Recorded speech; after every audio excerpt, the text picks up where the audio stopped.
Assalamualaikum warahmatullahi wabarakatuh.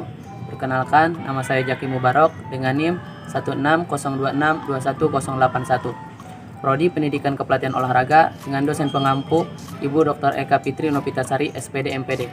Di sini saya akan memaparkan penjelasan mengenai permasalahan pendidikan di Indonesia untuk memenuhi tugas akhir semester mata kuliah wawasan pendidikan. Langsung saja. Pendidikan di Indonesia menjadi salah satu gagasan terbaru Menteri Pendidikan dan Kebudayaan mengenai sistem pendidikan, membuat mata masyarakat kembali meninjau pendidikan di Indonesia.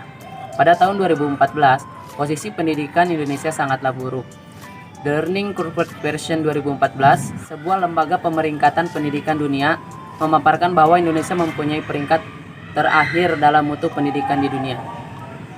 Sedangkan di tahun 2015, mutu pendidikan di Indonesia masih saja berada di 10 negara yang memiliki mutu pendidikan yang rendah. Peringkat tersebut didapat dari Global School Ranking. Dilihat dari tahun 2014 berjalan ke 2015, mutu pendidikan di Indonesia dapat dikatakan mengalami peningkatan, meskipun tidak mengalami peningkatan yang sangat signifikan. Indonesia merupakan negara yang sedang mengalami perkembangan di berbagai sektor. Perkembangan bermacam-macam dimulai dari sistem politik, sistem pertahanan keamanan, sistem kebudayaan, sistem sosial, sistem pendidikan, dan masih banyak lagi. Dalam pembangunan nasional, sistem pendidikan menjadi peran penting dalam memegang kemajuan negara. Akan tetapi, untuk mewujudkan cita-cita bangsa, Indonesia masih memiliki banyak hambatan untuk mewujudkannya. Hambatan-hambatan dalam sistem pendidikan tidak sedikit banyak yang harus segera dibenahi dalam negeri. Ini untuk menciptakan pembangunan nasional. Hambatan-hambatan yang terjadi diantaranya dikarenakan banyaknya perbedaan yang ada di Indonesia. Dapat ditinjau salah satunya dari faktor geografisnya. Dapat kita ketahui bahwa Indonesia adalah negara kepulauan. Terdapat beribu-ribu pulau yang tersebar di Indonesia. Seluruh permukaan Nusantara ini karena faktor tersebut menjadikan susahnya kemerataan pendidikan yang ada di Indonesia. Perbedaan bahasa, perbedaan budaya, perbedaan latar belakang, ini menjadi beberapa faktor yang menyebabkan banyak permasalahan dalam pendidikan di Indonesia.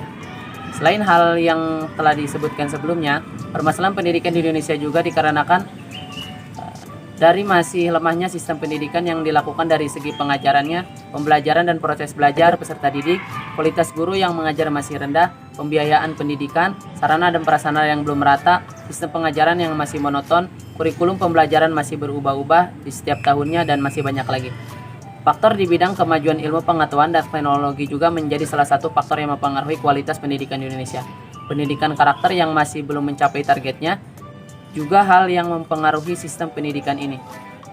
Banyak dari masyarakat Indonesia yang masih memiliki kualitas moral yang rendah, sehingga mengakibatkan keterbelakangan moralitas, dan dengan pendidikan ini diharapkan dapat mengubah sistem yang buruk tersebut. Dari penjelasan yang saya paparkan, menurut saya, solusi untuk mengatasi masalah pendidikan di Indonesia yaitu ada beberapa yang harus diperbaiki. Yang pertama, memperbaiki kurikulum pendidikan. Yang kedua, memperbaiki pengelolaan dan manajemen pendidikan agar tidak terjadi lagi kasus-kasus seperti kasus korupsi. Yang ketiga, mengubah sistem-sistem yang berkaitan dengan pendidikan. Yang keempat, menyediakan komunikator sains yang mampu menyampaikan ilmu dengan tepat dan sederhana. Yang kelima, meningkatkan jumlah dan kualitas pengajar di setiap daerah. Yang keenam, menyelaraskan pendidikan dengan perkembangan industri. Yang ketujuh, setiap individu harus membangun dirinya menjadi contoh untuk membangun motivasi individu lainnya. Demikian pemaparan dan solusi yang saya sampaikan. Terima kasih. Wassalamualaikum warahmatullahi wabarakatuh.